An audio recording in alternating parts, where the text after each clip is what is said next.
어찌 믿음이 없느냐라는 제목으로 함께 은혜를 나누도록 하겠습니다. 한번 따라해 보시기 바랍니다. 어찌 믿음이 없느냐.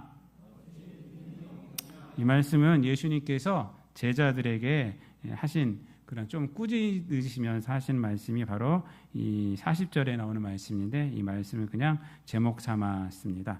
한 주간도 평안하셨습니까? 네, 하나님의 은혜가 우리 성도님들의 삶에 늘 넘치시기를 바랍니다. 다시 하겠습니다. 3명 있어요. 3명.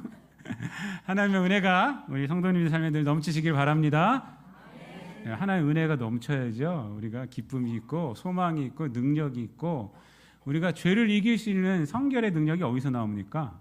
우리의 능력에서 안 나타나요. 예. 하나님의 은혜로 말미암아 나타나는 것입니다. 예.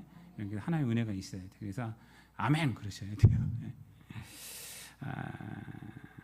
오늘 이제 본문 말씀은 우리가 너무나도 잘 알고 있는 말씀 가운데 한 구절이기도 하고요. 그리고 그 상황이기도 합니다. 그래서 이제 우리가 370장 우리가 아까 찬양을 했는데, 우리가 370장 찬양 주 안에 있는 나에게 371장이 바로 오늘 본문 내용을 갖고 하는 거예요. 오늘 풍랑이 일어났는데 왜 잠잠히 계십니까? 뭐 이게 이제 그 371장으로 아마 되어 있을 거예요. 제 기억으로는. 하여튼 이 찬송가도 있고 또 이 상황이 우리가 잘 알고 있습니다. 내용을 좀 아시겠지만 혹시 몰라서 제가 잠깐만 말씀을 드리자면, 예수님께서 이제 지난 시간까지 해서 천국 복음에 대해서 가르쳐 주셨죠. 이제 씨 뿌리는 비유에서 마지막으로 겨자씨 비유까지 이제 말씀을 하셨어요. 오늘 본문을 보면은 그 비유를 어디에서 했는지를 알 수가 있어요. 배 위에서 하셨어요. 그래서 오늘 본문 말씀을 보면은 이렇게 말씀을 하고 있어요. 이 36절 말씀에 보면은 그들이 무리를 떠나 예수를 배에 계신 그대로 모시고 가매, 그래요. 배에 계신 그대로 모시고 갔다. 그래서 이제 그 전까지 이제 말씀을 배에서 하셨음을 알 수가 있어요. 그러니까 배로 그냥 가신 거예요. 어디를 가셨냐면은 그 다음 말씀을 보면 알 수가 있습니다. 바로 거라사인의 땅에 갔다라고 이제 그 5장 보면 하고 있어요. 그래서 갈릴리 바다가 있으면 이제 거라사인의 땅은 바로 이 동첩병으로 있는 것입니다. 그래서 이제 그 갈릴리 바다를 건너가신 거예요. 그래서 거라사인은 뭐 다른 성경에 보면 가다라 지방이라고 하는데, 그 지역으로 이제 데가볼리 지역이라고 합니다. 데가볼리 지역이라고 하는데, 그 지역은 이방인의 땅이에요. 그래서 이제 이방인 선교하러 이제 그쪽으로 가시는 도중입니다. 도중이 바로 오늘 사건이 일어난 거예요. 가는 도중에 풍랑이 일어났어요. 오늘 본문에 보면 뭐라고 그래요? 광풍이라고 해요. 광풍. 얼마나 큰 풍랑이면 미칠 광자를 써서 광풍이라고 이렇게 합니다. 그러니까 엄청난 바람이 불어서 폭풍우가 일어났어요. 갈릴리 호수는요, 호수가 아니라 거의 바다입니다. 바다. 엄청나게 큰 것이죠. 그래서 거기에서 이제 폭풍이 일어나고 막 그러면 큰일 나는 것입니다. 근데 이게 폭풍이 일어나는 이유는 왜 그러냐면, 갈릴리 바다, 갈릴리 호수 자체가 해수면보다 200m가 아래에 있어요. 바다 해수면보다 아래에 있고 200m가 아래에 있고요. 그러니까 낮죠. 굉장히 낮고, 그 주위에는 산들이 이렇게 둘러싸여 있어요.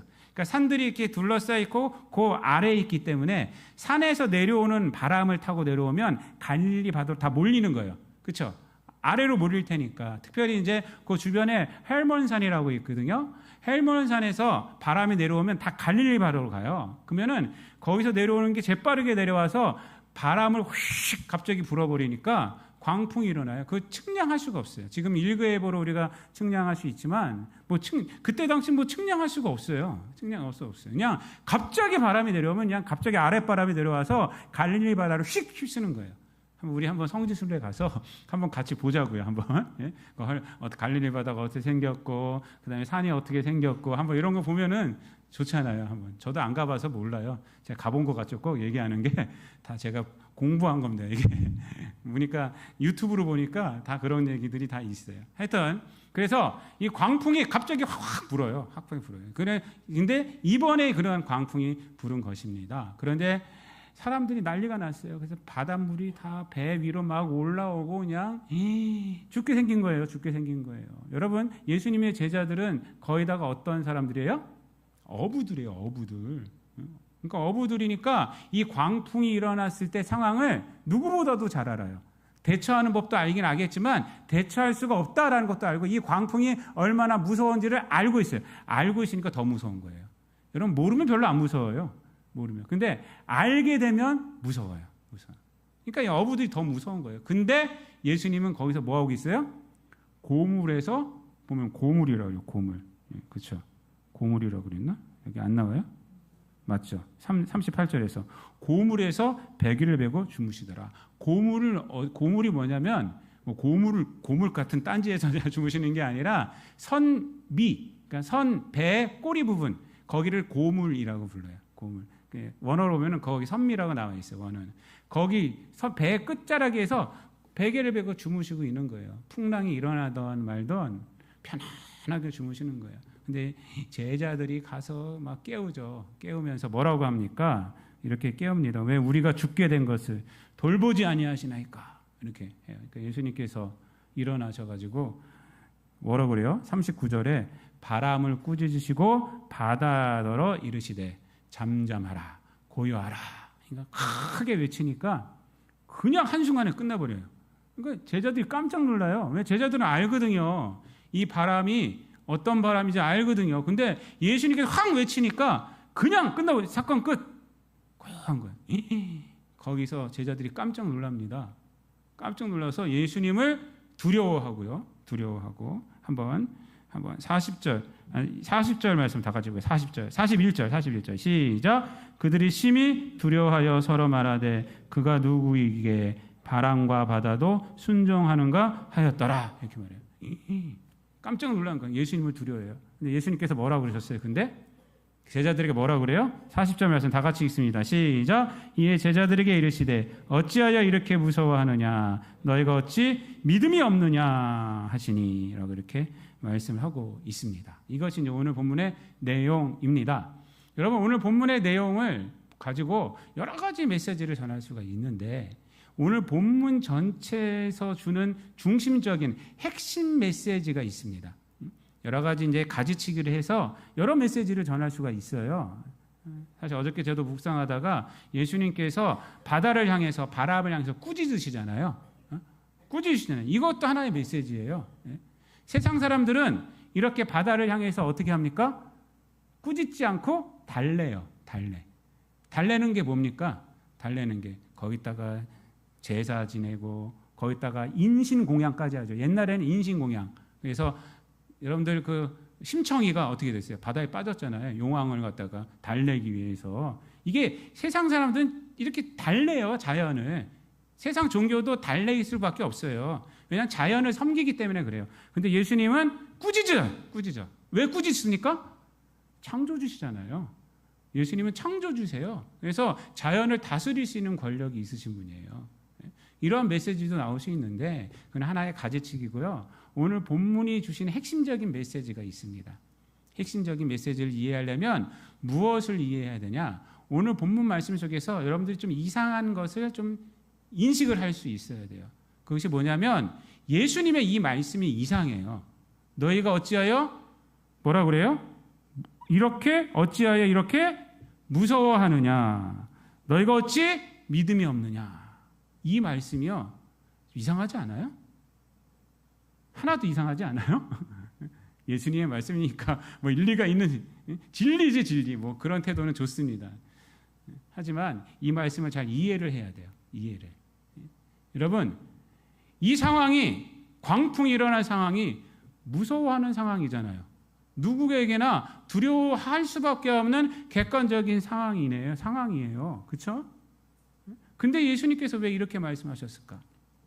그리고 왜 갑자기 또 거기서 믿음을 갖다가 얘기를 하시는가? 왜 믿음이 없느냐? 라고 어찌 믿음이 없느냐? 라고 말했을까? 특별히. 왜 믿음을 얘기하실까? 그것을 우리가 알아야 돼요. 왜 예수님께서 믿음에 대한 소리를 하셨을까? 믿음에 대한 소리. 이것을 우리가 정확하게 이해를 해야 합니다. 여러분, 이 말씀을 이해하느냐, 이해되지 못하느냐에 따라서 오늘 본문이 주는 의미를 알게 되느냐, 모르게 되느냐, 우리가 그렇게 갈라지게 됩니다. 여러분, 예수님의 이 책망의 말씀이 이러한 두려움에 처한 상황 가운데서 그러면 그냥 풍랑 속에서 잠잠히 있으라는 소리일까요? 예수님께서 함께 잠자고 있으니까 우리도 함께 잠자자 이런 소리일까요? 풍랑 속에서 예수님을 깨우지 말아야 한다는 그런 소리일까요, 여러분? 그것이 과연 예수님이 말하는 믿음일까요, 여러분? 그것이 어떤 어려움이 닥쳤는데 그것 가운데서 그냥 가만히 있는 게 그게 믿음일까요? 그게? 여러분 나아가서 이런 태도가 믿음이 좋다는 것일까요? 이러한 태도가? 예수님께서는 꾸짖는 것이 그런 태도를 가져야지 라고 지금 제자들에게 지금 말씀하고 있는 것일까? 여러분 그렇지가 않습니다.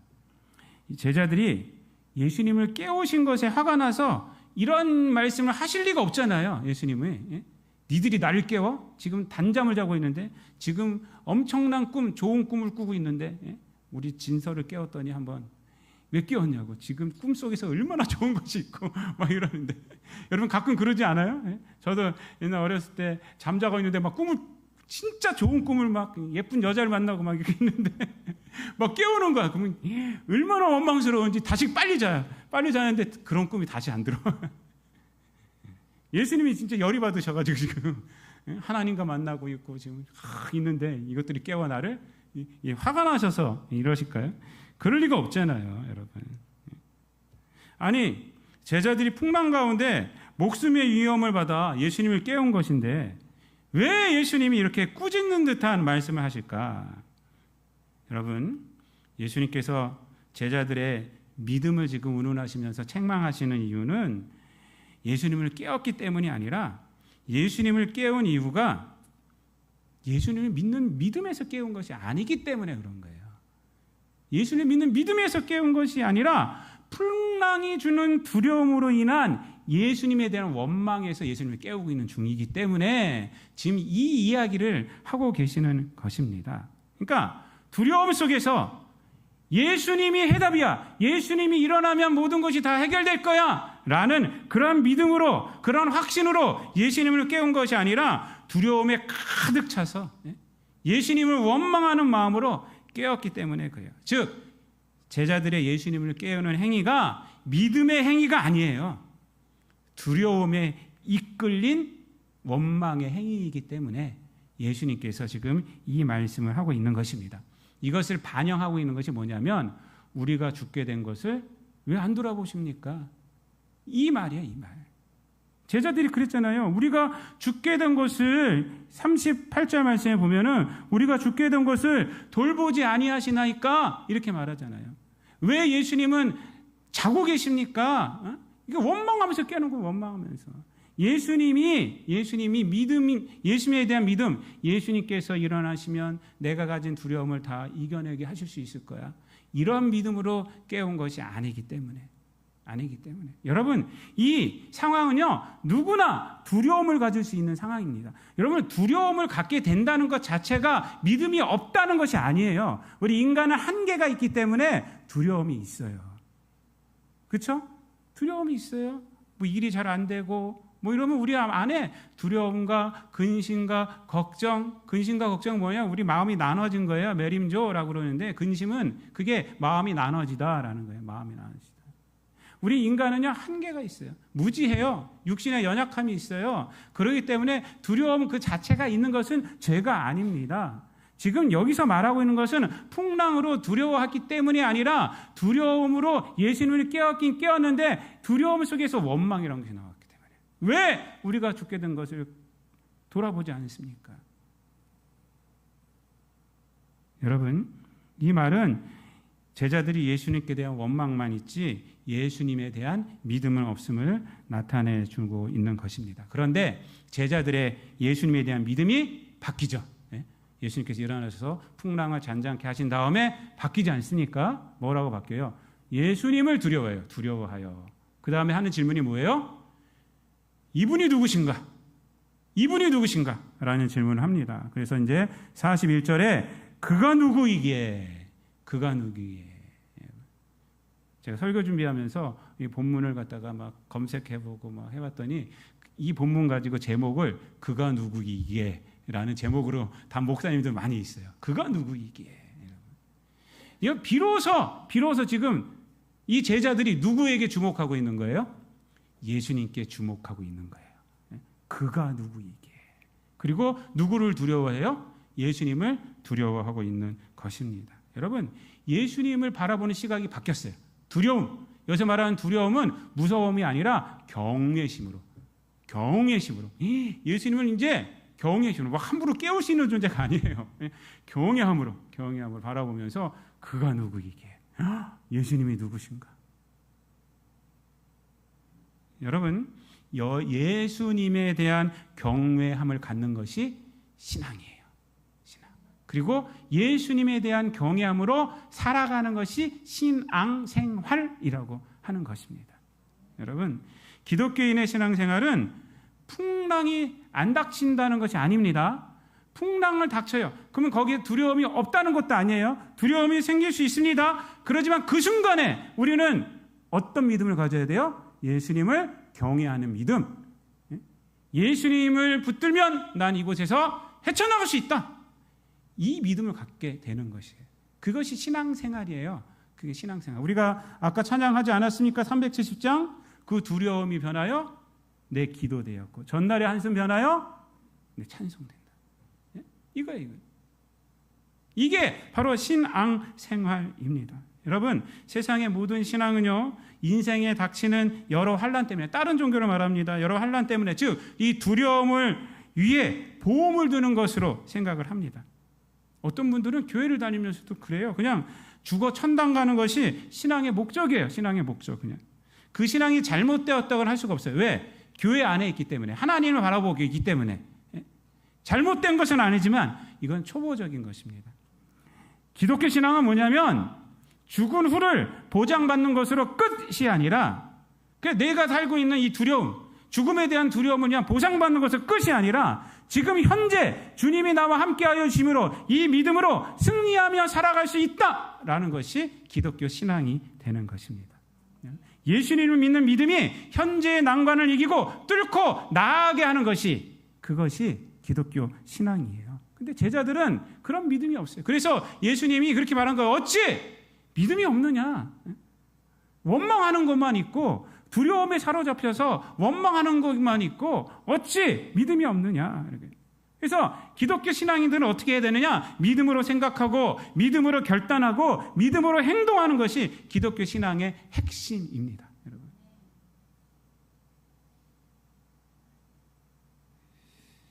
어저께 설교 준비를 하다가 심심해서 유튜브를 좀 봤어요.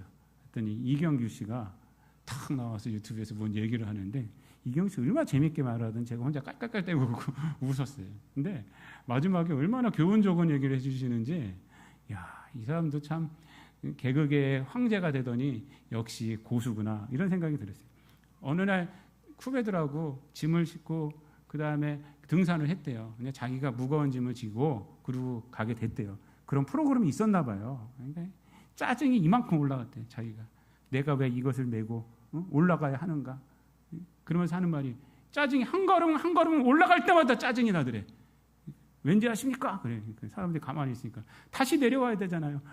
내가 다시 내려올 거 왜 올라가는지 모르겠다고 하면서 올라가요.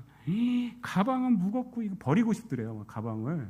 근데 뭐 사진도 찍고 카메라도 있으니까 그냥 짜증 내면서 꼭대기까지 올라갔는데, 올라가서 그 가방을 내려놓고 가방을 여는 순간 너무 좋더래요.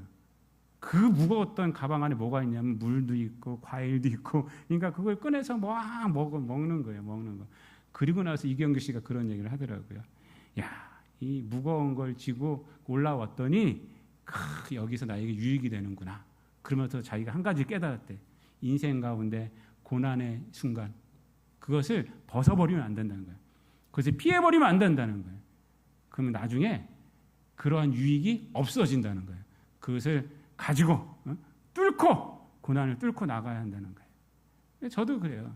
저도 인생길 보면요, 뭐 여러 가지 힘든 일이 많이 있었어요. 한국에 와서도 있었고, 이민 목회하면서도 그랬고, 이민 목회하면서 뭐 돈도 없었고 막 그래요. 그래서 일하면서 막 그랬거든요. 뭐 교인도 어떻게 뭐 할 수도 없고, 뭐 우리 한국에 와서는 더 큰 일이 있었고요, 사실은요. 네. 그런데 그러한 순간에 하나님 앞에 더 기도하고 하나님의 말씀 보고 그랬더니 그 순간에 제가 자라난 거예요. 보면요, 제 인생길을 보면 그때 어려울 때 제가 성숙했어요. 어려울 때 제가 그걸 박차고 떠나지 않고 그 가운데서 더 하나님 말씀을 붙들고 하나님 앞에 충성하고 하나님 앞에 더 바로 서려고 노력했으니까 그것이 열매로 나타나더라고요. 또 열매로 나타나고 성경을 보는 시각이 더 깊어질 수가 있었어요. 고난이 없으면 깊은 인생을 살아갈 수가 없어요. 깊은 인생을 살아갈 수가 없어요. 여러분, 우리가 마찬가지입니다. 고난 속에서 우리가 하나님을 원망하는 것 누구나 할 수 있어요. 누구를 원망하는 것 누구나 할 수 있어요. 사람을 원망하는 것 누구나 할 수 있어요. 그런데 믿음이 아니에요. 그거는 믿음이 아니에요. 믿는 자들은 그러한 순간에 하나님이 나와 함께 하시지, 여러분 예수님이 나와 함께 하시지 라는 믿음으로 나가야 돼요. 성경은 그것을 말하잖아요. 예수님이 어떤 분이라고 그래요? 마가복음 1장 1절에서는 뭐라고 그래요? 예수 그리스도, 하나님의 아들 예수 그리스도 복음의 시작이다 이렇게 말하잖아요. 여러분, 예수님이 우리 신앙의 근거가 된다는 거예요. 예수님이 누구예요? 하나님의 아들이시라는 거예요. 그 하나님은 붙들고 있으라는 거예요. 여러분, 요한복음 20장 31절 말씀, 요한복음 21장까지 있는데 21장은 그거는 에피소드예요. 베드로와 함께 한 거고 요한복음은 20장으로 끝나는 거예요. 사실은요. 31절에서 뭐라고 그래요? 예수님이 하나님의 아들 그리스도이심을 너희로 믿게 하려고 이 성경책을 썼다. 이 요한복음을 썼다. 그 이름을 믿어야지, 그리고 생명을 얻고 풍성하게 된다는 것을 알게 하기 위해서 이 요한복음을 썼다. 이렇게 말해요. 썼다는 거예요. 그러니까 그 믿음으로 살아가야 돼요. 예수님이 하나님의 아들이시라니까요. 우리가 믿는 예수님이 하나님의 아들이세요. 하나님의 아들. 근데 제자들은 그것을 몰랐다니까요. 모르고 그냥 원망하면서 왜 우리가 죽게 된 것을 가만히 두고 있습니까? 막 이러고. 나중에 풍랑을 잔잔케 하시니까 그때서야 예수님을 바라보고 경외함으로 바라보고 그때서야 이분이 누구신가? 이분이 누구신가? 라고 이렇게 스스로 질문을 하면서 예수님을 다시 보고 있어요. 여러분, 우리의 신앙생활은요, 믿음으로 살아가는 거예요. 예? 믿음으로 원망하는 것. 신앙이 있기 때문에 하나님을 원망해요? 그러면 안 된다니까요. 하나님은 우리를 버리지 아니하십니다. 여러분, 우리를 언제나 좋게 하여 주시는 분이십니다. 여러분, 그것을 믿고 견디는 거예요. 인내하는 거예요. 이렇게 믿음으로 행동한 자가 누구가 있느냐? 백부장이 그랬어요. 마태복음 8장에 보면요, 백부장이 나오는데 이 백부장이 예수님께 와요. 왜 옵니까? 자기 부하 하나가 죽게 생겼거든요. 그러니까 죽게 생긴 문제를 가지고 예수님께 오는 거예요. 자기가 왔습니다. 예수님, 우리 부하가 죽게 생겼는데 고쳐주세요 했더니 예수님께서 뭐라고 그러세요? 마태복음 8장 7절 말씀에 보면 내가 가서 고쳐주리라 이렇게 말해요.